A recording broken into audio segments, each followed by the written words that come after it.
عامر خان سے میری ملاقات ہوئی، میں نے اس کو کوئی دین کی بات نہیں کی، صرف محبت دی. اب تک اس کے میسج آتے کہ میں زندگی میں کسی سے متاثر نہیں ہوا، تم پہلے آدمی ہو جس سے میں متاثر ہوں. میں نے کوئی جادو کیا، صرف محبت. لوگوں کو محبت دو، قریب ہوں. میں جب گیا بڑی مشکل سے، اللہ نے ملاقات کا کوئی راستہ ہی نہیں تھا، وہ مجھے نہیں جانتا تھا، میں اسے نہیں جانتا تھا، تو کوئی موقع نہیں مل رہا تھا ملاقات کا. تو اللہ نے شاہد آفریدی کو بھیج دیا. شاہد آفریدی اس کی دوستی تھی، ہمارا جو کرکٹر ہے. میں نے اس سے فون پر کہا یار میری ملاقات تو کرا. اس نے ملاقات کروائی. تو اس نے مجھے کہا آدھا گھنٹہ ہے، آدھا گھنٹہ. جب میں پہنچا میکسیمم پونا گھنٹہ. میں نے ٹھیک. میں گیا تو وہ سہما ہوا چہرہ کہ بھائی مولانا آ گیا، پتہ نہیں کیا کہیں گے، بھائی یہ تو کیا کر رہا ہے، تو حرام کر رہا ہے، ناچ رہا ہے، گا رہا ہے، توبہ کر، ابھی تیرے لیے دوزخ کا فیصلہ ہو جائے. پتہ نہیں کیا ہوا، وہ ڈرا ہوا سہما ہوا تھا. تو میرا ایک دور کالج لائف تھا. میرے اللہ نے مجھے ہدایت دی اور میں 3 دن کے لیے میں اس دوست کو، اس کی نسلوں کو دعائیں دیتا ہوں جو مجھے زبردستی پکڑ کے لے گیا. نہ میرا تبلیغ سے کوئی تعلق، نہ واسطہ، نہ میں کوئی ان سے متاثر. ایک لڑکا تھا بنگالی تھا، گشت کرتا تھا، لیکن میں اس سے ذرا متاثر نہیں ہوا. میرا دوست متاثر ہو گیا تھا تو میں تو ان کے قریب سے نہیں گزرتا تھا. تو وہ اور میں اسکول میں اکٹھے آ رہے تھے، کالج میں اکٹھے آ رہے تھے.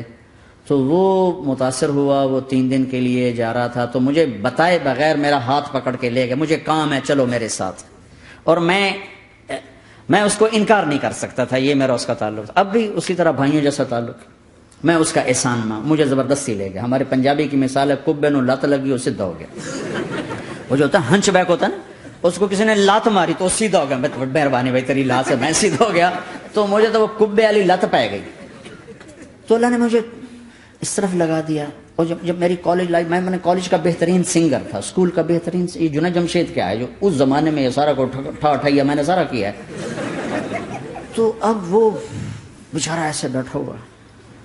تو میں نے اس سے بیٹھتے فلموں کی باتیں شروع کر دی. اور تھوڑی دیر بعد میں نے محسوس کیا کہ فرام 60 to 72 جو فلم انڈسٹری کو جتنا میں جانتا تھا اتنا وہ نہیں جانتا تھا. تو اس کے اوپر میرے علم کا روپ پڑ گیا. اس کی لائن کا علم تھا نا. تو حیران پریشان، یہ واز تو ہو رہے. تو کبھی دلیپ کمار کی باتیں شروع ہو گئیں، کبھی راج کپور کی شروع ہو گئی، کبھی محبوب صاحب شروع ہو گئے، کبھی مدن موہن شروع ہو گئے. وہ آدھا گھنٹہ تو یوں ہی گزر گیا. تو آدھے گھنٹے کے بعد میں نے کہا جی ہمارا تو ٹائم اوور کا نہیں، اٹھیں چلے ادھر چل کے بیٹھتے. میں کھانے کی ٹیبل پر تھے تو وہاں جا کے بیٹھ گئے. پھر وہیں باتیں شروع ہو گئی. جب اس کا سارا خوف دور ہو گیا اور ریلیکس ہو گیا، کچھ میں پونے گھنٹے سے 50 منٹ گزر گئے تھے. تو پھر میں نے کہا عامر بھائی آپ حج پہ آئے ہیں، اگر آپ اجازت دیں تو آپ کو اپنے نبی کا حج سنو. کہنے لگے ہاں جی ضرور سنائی. پھر میں 1.25 گھنٹہ بولتا رہا اور وہ ایسے کر کے یہاں سے وہ یوں نہیں ہوا. 1.25 گھنٹہ ایسے بیٹھ کے یوں سنتا، ہلا نہیں اپنی جگہ سے.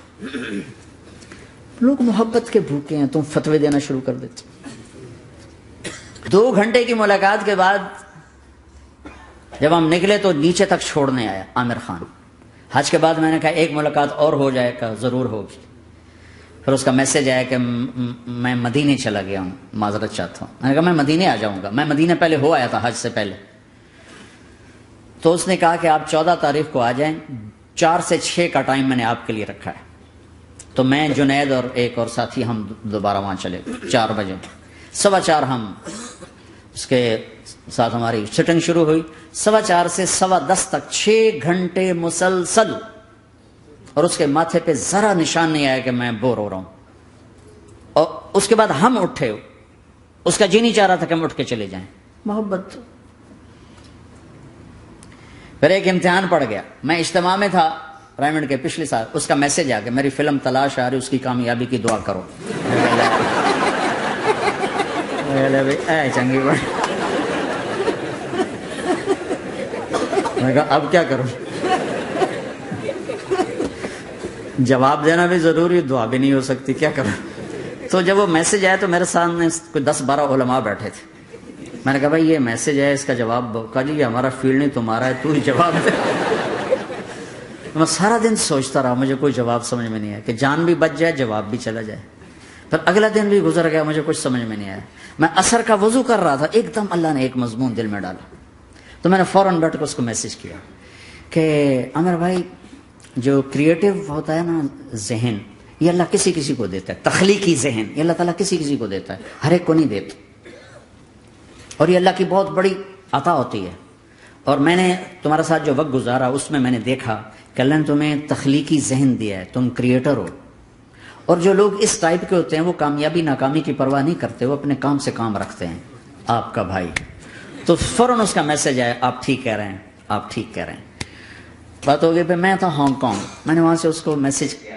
دیکھو کسی مصروف آدمی کو براہ راست فون نہ کیا کرو، میسج کیا کرو کہ میں آپ کو فون کر سکتا ہوں، چونکہ میں اس کا بہت ستایا ہوا، بہت ستایا. تو میں نے اسے میسج کیا کہ میں طارق جمیل ہانگ کانگ میں آپ کو فون کر سکتا ہوں، میں آپ کو فون کر سکتا ہوں.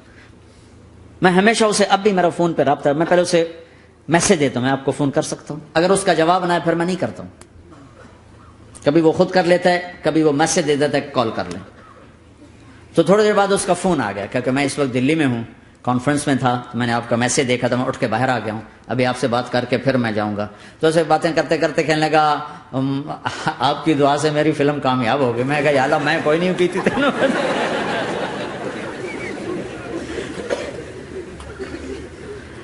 بھائیو محبتیں بانٹو، نفرتیں تو پہلے ہی بہت پھیل چکی. نشہ پلا کے گرانا تو سب کو آتا ہے، مزہ تو تب ہے کہ گرتے کو تھام لے ساتھ.